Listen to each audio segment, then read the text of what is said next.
Isang senador naman nanindigan magiging patas at maingat ang Senado sa usapin ng impeachment trial laban kay Vice President Sara. Mula sa Senado, Brigada Ann Cortez, ibrigada mo!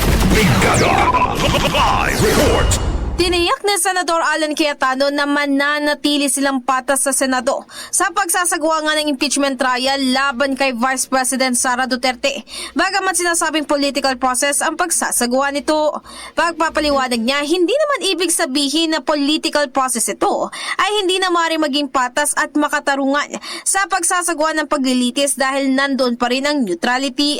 Samantala, binigyan din naman niya na dapat isaalang-alang ang tamang timing sa paglilitis upang hindi mapabayaan ng iba pang mahalagang issue katulad ng ngalan ng deportation case kay dating Pangulong Rodrigo Duterte at pagkakaroon ng Go Students sa DepEd program.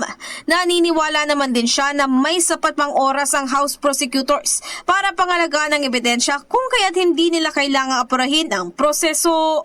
In the heart of changing lives, ako si Brigada Ann Cortez ng 105.1 Brigada News FM Manila, the Music News of 40. Rapido, Brigada Balita Nationwide. Ang bahaging ito ay hatid sa atin ng Fast Relax. Tanggal ang sakit, ora mismo.